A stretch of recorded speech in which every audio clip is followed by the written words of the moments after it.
Brendan Aaronson, Jesse Marsch, Jack Harrison, and much more coming your way in this video. Make sure you stay tuned, and let's get on with it.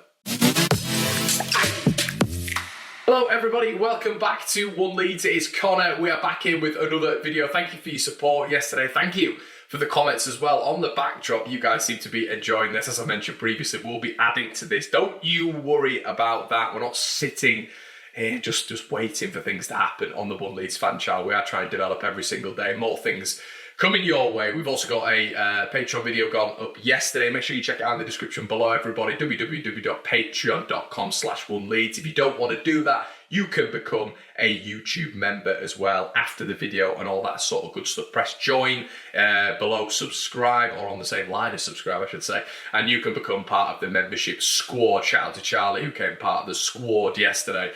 And let's get into today's video, everyone. Union Berlin's director of football, Oliver Brunner, has spoken out about Brendan Aaronson. I found this particularly interesting because he was speaking about exactly what we've been speaking about with Brendan Aaronson. Now, Aaronson will be coming back to the club in the summer, regardless of what happens with Leeds United Championship campaign, Premier League campaign. We are going to still have to take back Brendan Aaronson. I found it really interesting with some Leeds fans when they've been speaking about Aaronson, and it all relays back to this conversation that we speak on this channel quite regularly. When they're not here, they become better footballers. When a player's out injured and the side is losing, let's say, they become better footballers. When a player is out the side, they are not good if the team is playing well, a la Pascal Straug, according to some fans now. So it's really interesting when players are out of sides, whether or not it's loan, injury, internationals, because fans seem to get differing opinions on them, even when they're not playing. And it's so fascinating to see how time out of a side can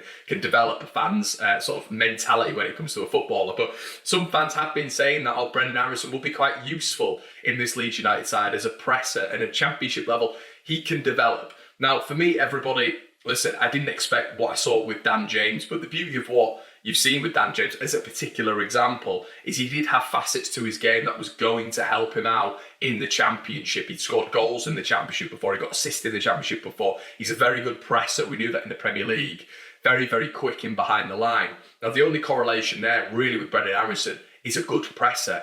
But Brendan Aaronson, aside from that, has been a very, very below average footballer who went signed for 30 million. We all know has been an absolute sham when it's come to Leeds United's recruitment, because there's no way on God's green earth that he's anything more than 10 million, a £10 million football player at the most. So Oliver Brunner has been saying this week that with Brendan, it comes down to a fundamental theme.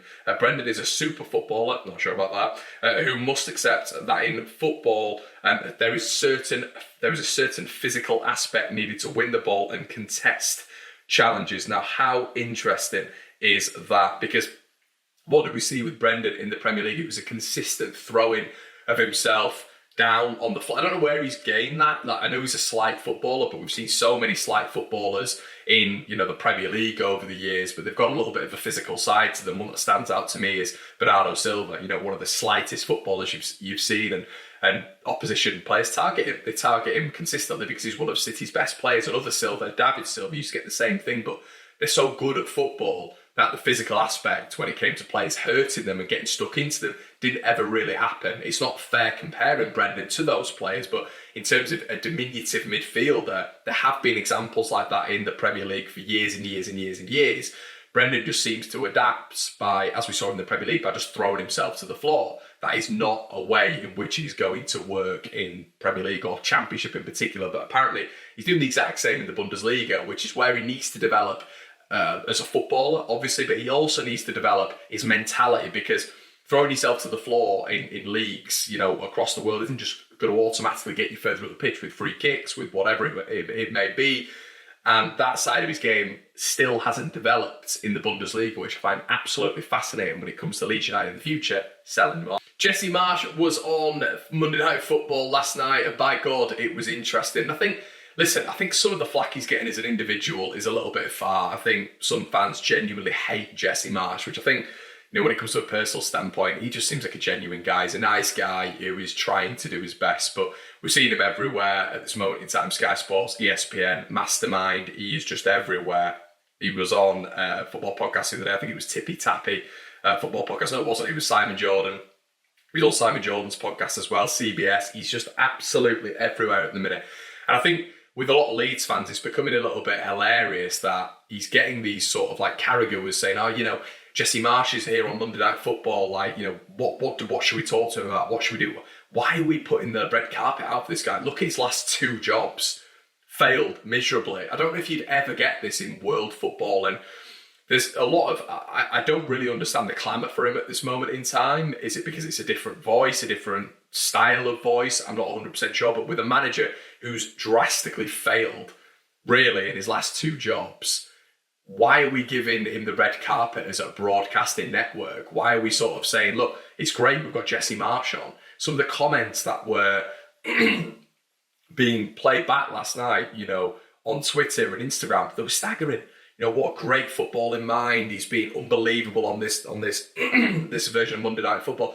And I understand that to an extent because I think we were all sold the dream by Jesse Marsch, an excellent salesman. But I think that's what he is. You know, he is a salesman. Maybe his development would be in the director's box. I think he'd be probably pretty good up there making, you know, certain decisions as long as it's not recruitment and agreeing to certain players coming in on recruitment. But some of the Leeds fans were very interested when it came to Jesse Marsch and were giving him a little bit of backing. He was only given one summer transfer window. He wasn't given a chance with the crap defence that we had, but he had a significant impact on the team when it came to a summer transfer window. You know, he was given more backing than Marcelo Bielsa in recent times by Victor Orta because he was his pet project and he wanted him to work. We all know we should have been sacked after the Liverpool game, before the Liverpool game, what it was, but they didn't do that because they were emotionally involved with Jesse Marsch, or Victor Orta was in particular. Now you're looking at a 49ers group who are not emotionally involved, in my opinion, with the manager. They like Daniel Farke, but objectively they want him to win football games and to get this side promoted. But at the end of the day, bringing it back to Jesse, I think with my frustration, it's the constant principles that he goes on about. And we can pick apart the principles and we can pick apart where he's discussing things that didn't work at Leeds United. He's talking. It sounds like a good game with Jesse. The problem is these things and his principles and the work off the ball and playing through the middle and getting these things right and trying not to overexpose Leeds out wide because that's where we got hurt on the transition. We were getting hurt on the transition regardless. You know, we're playing centrally. We were getting hurt on the transition. So I feel like a lot of maybe football punditry and a lot of football fandom who are not involved in the Leeds United sphere, and this is why Leeds fans get a bit vexed with it, don't watch the Leeds United campaign. Don't watch his winning record in 20 to 22 games where it was absolutely abhorrent. Don't look at the tactical breakdown of how bad Leeds were and how easy it was to transition on Leeds and work Leeds out.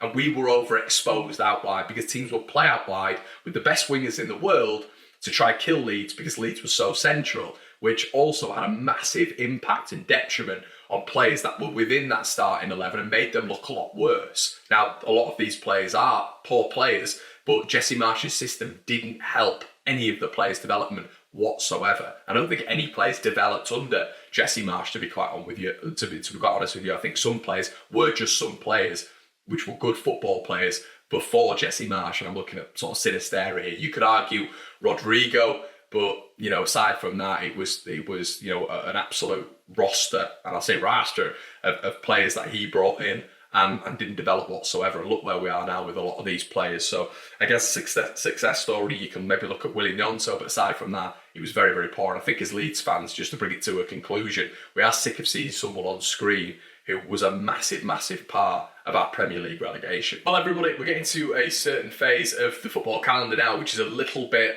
nervy, isn't it, for a lot of us. Ipswich are playing tonight against Rotherham, which you would expect is going to be an Ipswich win. I believe at the weekend, then they've got either Birmingham or Millwall. I might be mixing them up with the Southampton fixtures there, but they've both got decent fixtures. Obviously, Southampton, I believe, have got Hull tomorrow night. Hull, very decent away record, to be fair to them, but you do maybe think Southampton are going to be a bit too strong for them. Then they've got a decent game at the weekend as well. And it really drives home the importance of this game against Leicester, everybody, because a lot of us are getting sort of dragged into it's Leeds versus Leicester. But I think if we're being brutally honest with each other and all that sort of good stuff, we are looking at Southampton, we're looking at Ipswich as the competitors here. We're not looking at Leicester City. I know if we beat them on Friday night, it's going to be, we're 6 points behind them now. But the real conversation is Leeds versus Ipswich versus Southampton. The real conversation is Leeds potentially having to break 100 points to get up this season, not to win the division by a country mile, but to get up. So if Ipswich are to win this evening, if Ipswich are to win at the weekend, which is quite likely with their fixture list, and Leeds are to not pick up maximum points against Leicester, Ipswich go above Leeds. Similar thing with Southampton, with their just two decent fixtures for them. And I'm only mentioning this, everybody, because both teams, Southampton and Ipswich, have got two very, very decent fixtures, of which we've seen this season, based on patterns and trends and these games in general, Southampton and Ipswich have won these sorts of games, especially when it comes to home fixtures, where they've both been reasonably strong. So it really ramps up the importance of Leicester. For me, it ramps up the importance, not just for beating Leicester City and us being the hallmark of doing the double over Leicester City, but Leeds United keeping up the momentum with the teams in and around us who've got a midweek game, but also have the Saturday game, which are very winnable. So Leeds is just about the 3 points for me. It writes up the importance, obviously, because it is Leicester City, but overall, it is the 3 points, guys. Let's not get away from that. And Jack Harrison, interestingly, everyone, there's been a bit of discussion on the sound waves about him at this moment in time, and I do wonder why that's happening. There's a lot of Leeds fans having discussions about would they take him back if we were to get to the Premier League, would they take him back in general? And I cannot get away from this that we've spoken about on here multiple times before, that he just doesn't get in the team.